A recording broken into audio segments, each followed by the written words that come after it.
Praise the Lord. सबको जय मसीह की। आइए मैं आप सबकी संज्ञाई के लिए और उस वचन के लिए जो वचन में परमेश्वर के दास अपोस्टल अंकु यूसुफ नूरला जी द्वारा और परमेश्वर की दासी पास्टर सोनिया यूसुफ नूरला जी द्वारा दिया जाता है। सर्वशक्तिमान परमेश्वर, हम आपका धन्यवाद करते हैं पिता, एक नए दिन के साथ खुदावन ने आपने हमें ब्लेस किया। मैं धन्यवाद करती हूँ पिता।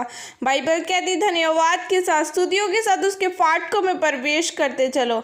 ऐ मेरे जिंदा परमेश्वर, मैं आपका धन्यवाद करती हूँ खुदावन खुदा। आज परमेश्वर मेरे साथ जुड़ा हर एक बीमार खुदावन खुदा चंगियाइयों को ले यीशु मसीह के कोड़े खाने से ये चंगी हो चुके हैं खुदा।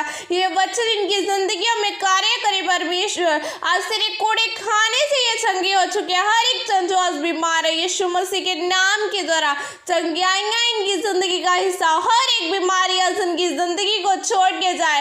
हर एक बीमारी, हर एक प्रॉब्लम इनकी जिंदगियों को छोड़ के जाए। परमेश्वर का रूह इन्हें छुए। शैतानी आत्मा इनकी जिंदगियों में से जाती रहे। शैतान की हर एक योजनाएं इनकी जिंदगियों में से जाए पिता परमेश्वर। आज खुदावन खुदा अपने एंजल्स को इनके खुदावन खुदा एंजल्स इनके जीवनों में भेज परमेश्वर। आपके वचन में लिखा है कि मैं अपने दूतों को तेरे निर्मित आज्ञा दूंगा ताकि तू जहां गई चले वे तेरी सहायता करे।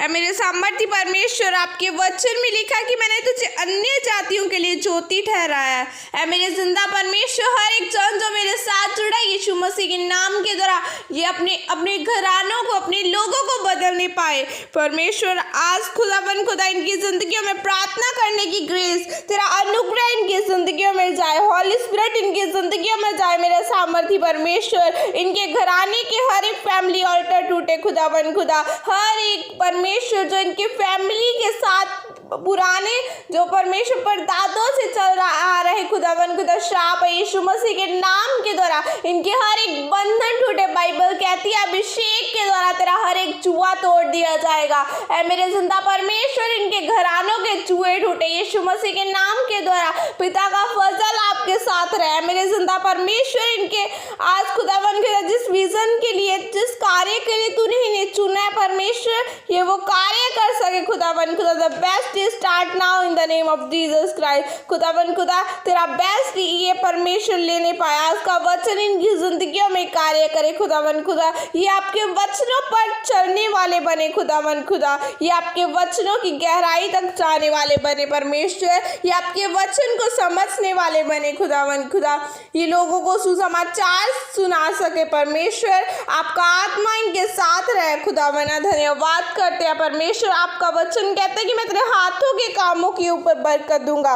ऐ मेरे जिंदा परमेश्वर, जो भी कार्य करे आपके नाम के द्वारा इनके कार्य ब्लेस किए जाए प्रभु यीशु मसीह के नाम में मांगती हूँ, आमीन आमीन।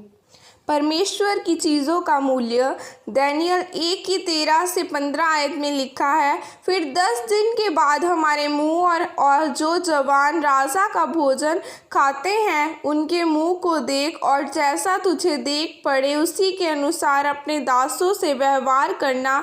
उनकी यह विनती उसने मान ली और 10 दिन तक उनको जांचता रहा। उस दिन के बाद उनके मुंह राजा के भोजन के खाने वाले सब जवानों से अधिक अच्छे और चिकने दिखाई पड़े।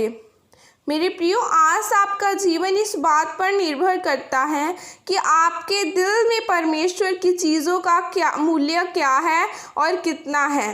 क्योंकि जब आप खुदावन की चीज़ों का मूल्य अपने जीवन में रखते हैं तो आपकी अहमियत परमेश्वर की नज़रों में वह नहीं रह जाती जो पहले होती है। आपका भविष्य, आपके परिवार का भविष्य इस बात पर निर्भर करता है कि आपके जीवन में परमेश्वर की क्या अहमियत है।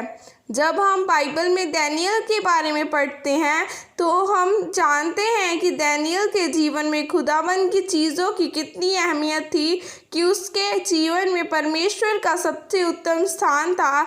जब राजा नबूकदनेस्सर के भवन में दानियेल और उसके अपने साथियों को बंदियों के रूप में रखा गया और राजा ने उनके लिए खाने पीने के लिए जो चीज़ें ठहराई थी उन्हें वही चीज़ें अपने दास के द्वारा देने को कहा जो उनके लिए ठहराई गई थी।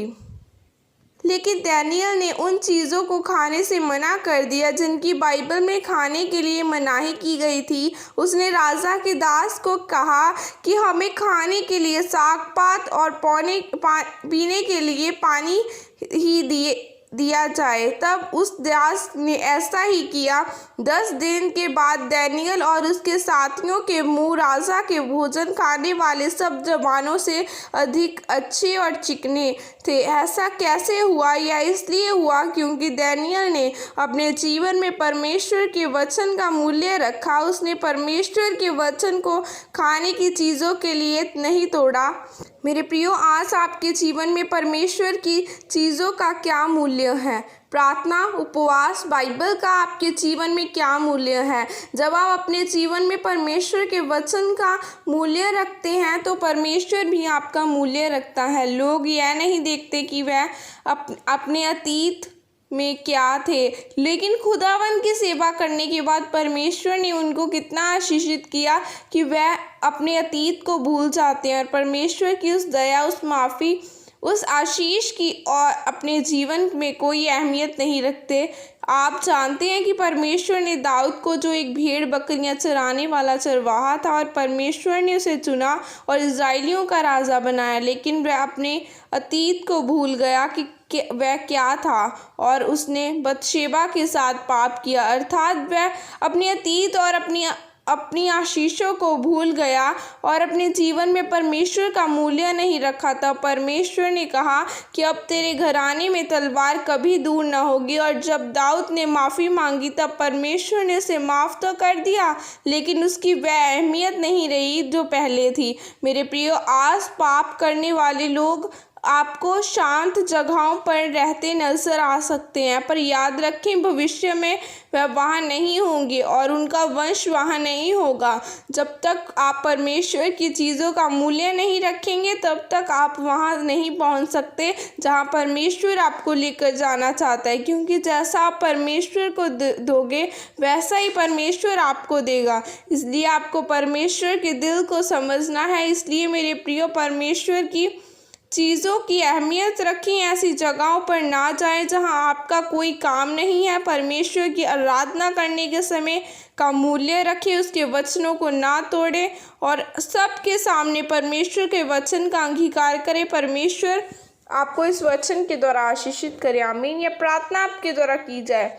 सर्वशक्तिमान परमेश्वर, मैं इस वचन के लिए पिता आपका धन्यवाद करती हूँ। पिता, मैं प्रार्थना करती हूँ कि मैं तेरी दी हुई चीज़ों का अपने जीवन में मूल्य रखूँगी और आपके वचनों पर चलूँगी। प्रभु यीशु मसीह के सामर्थ्य नाम में मांगते, आमीन आमीन। सबको जय मसीह की। God bless you.